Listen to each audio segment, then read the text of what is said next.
The news reports say that the Trinity Agua is the most violent gang in the world, running around, raping, killing, murdering, robbing, and kidnapping people. They are not the worst gang. It is the Blue Line Gang in Muncie, Indiana. A police officer by the name of Joseph Chase Winkle, the leader of the Blue Line Gang chapter in Muncie, Indiana. Chase Winkle, a violent gang member who went around beating up people who were already in custody, who were already in handcuffs, breaking shoulder blades, ribs, attacking teenagers, children. Joseph Chase Winkle was the son of the police chief at the time, Joe Winkle, of the Muncie Police Department. Chase Winkle appeared to be having a promising career in law enforcement, but behind the badge, the federal prosecutors say a pattern of violence was slowly creeping in. Chase Winkle was taking over the Blue Line Gang. According to the federal investigators, Winkle used force that was unnecessary and illegal, far beyond what was required to control people who were already in police custody. Victims were kicked, punched, received knee strikes, and shocked with tasers while they were already in police custody. One arrestee was knocked unconscious from the tasers. It was a gang. It wasn't just one police officer who was delivering the blows. The blows also came in the form of covering it up, lying on police reports, protecting one another from the criminal acts that Chase Winkle, son of the police chief, was doing. The incidents, they weren't isolated to one person. There were 6 reports, 6 lies written down in paper to protect their leader, Chase Winkle. This violence spanned over a year's time from 2018 to 2019. Even the federal prosecutors admitted that Winkle was not working alone. Other officers, including his supervisor, a sergeant, were covering up for him, making false reports. Even though it was on body cam, the sergeant who reviews the cameras lied on the reports, minimizing what Chase Winkle had actually done, or even concealing the violence that he brought upon the people that were in their custody. They made the police reports look like it was lawful and delayed accountability. Fortunately, the FBI stepped in. The most powerful governmental investigation department in the world stepped in on a civil rights violation, going after Officer Joseph Chase Winkle and his band of demons we call the Blue Line Gang members.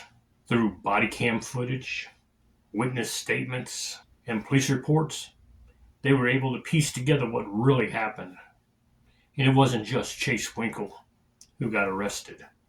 5 officers were arrested. The chief of police resigned. 1 officer was found innocent. In March of 2020, a federal indictment was handed down. Chase Winkle on the top of the list, along with those other officers.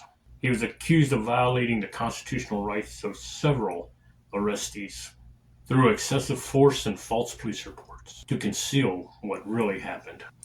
And in November 2022, Winkle pled guilty to 11 counts of excessive force involving 5 arrests. He admitted to responsibility rather than taking the case to trial. In August 2023, the judge handed down his sentence. Officer Joseph Chase Winkle was sentenced to 10 years in a federal prison, and the other officers, but 1, were also sentenced to prison. 1 was acquitted. The Blue Line Gang are not the good cops. They are not the 99% of law enforcement officers. They do not represent law enforcement. They represent their own selves. They represent the Blue Line Gang. And that is what we're here for, the Blue Line Gang Exposed podcast. Because there are approximately 750,000 law enforcement officers in the United States today. And since 2020, over 8,000 of them have been arrested. That is more than 1%. And I can tell you right now, it's larger than 1%. Many have not been caught yet, but they will be. The true blue of the 750,000 law enforcement officers, the 99% are true blue of the 750,000 law enforcement officers. And I can tell you right now, the true blue does not like the Blue Line Gang. They don't like the liars, the murderers, the kidnappers, the rapists, the child molesters. They're there. Of the 8,000 law enforcement officers that have been arrested since 2020, they're all there. We're talking about murderers, drug traffickers, child molesters. Over 600 law enforcement officers have been arrested for sex crimes against children, which is the reason why I started this podcast, because of one officer in Winkle County, Florida, who's accused of having a sexual relationship with an 11-year-old child when he was a school resource officer at that child's school. That is why the Blue Line Gang Exposed podcast exists. Not to go after good cops, but to go after the dirty cops like these ones in Muncie, Indiana.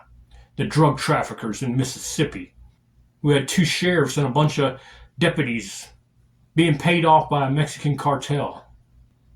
The police officer in Los Angeles who robbed a bank and got away with $722,000. Yes, he was caught, sentenced to prison, but they never recovered the money. Imagine that. See the difference between civilian criminals and criminals with badges? The civilian criminals are not trained like the ones with the badges are. See, they're trained in law enforcement. They're trained to know what to look out for. So when one of the brothers in blue, the true blue, come after them, they got an edge up. They know how to deny. They know how to hide. Well, apparently they ain't that good, because like those 2 police officers down there in Hialeah, Florida, who kidnapped a man, beat him to near death, left him out in the field for death around alligators, probably hoping that their evidence would be eaten up, just because the man was homeless and begging for money. No, this wasn't about that. That was about power.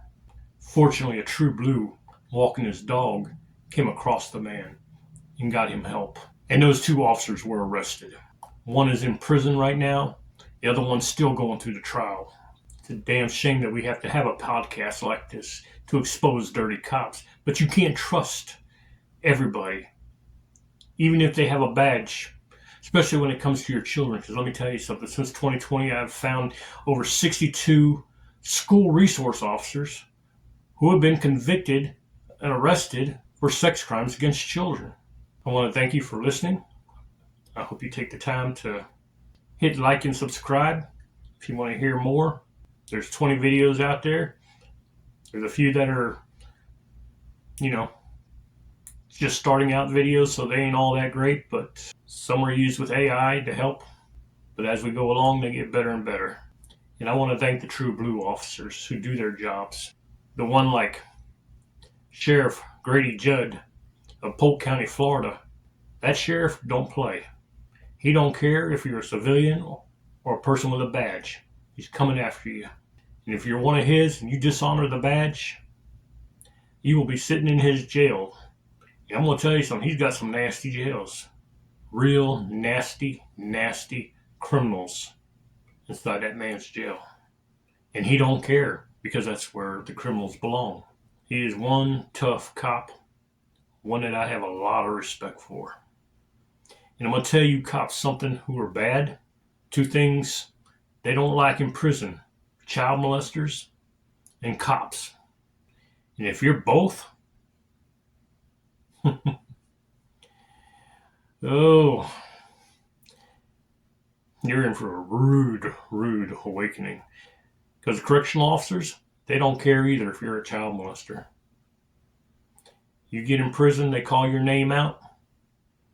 They call your charge out. And they might just go take a coffee break. A lot of them do. Just to walk away after they just let everybody know who and what you are. So you better think twice about putting your hands on our kids. Because you won't get away with it. The smartest always think they do. They get overconfident and slip up and go to jail. My name is Taylor. I'm a former law enforcement officer. I've worked at both the federal level and the state levels of law enforcement. I've worked as an investigator for the Public Defender's Office. And this is the Blue Line Gang Exposed podcast, and I'm your host.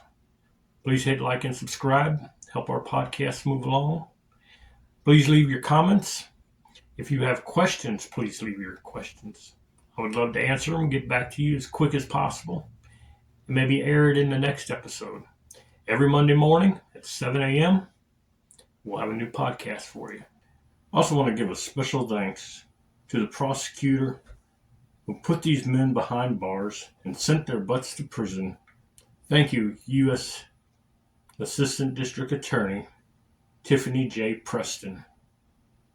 Thank you for the wonderful job that you did prosecuting these people. And a special thanks to Judge Tanya Watson Pratt, who sentenced these people to prison.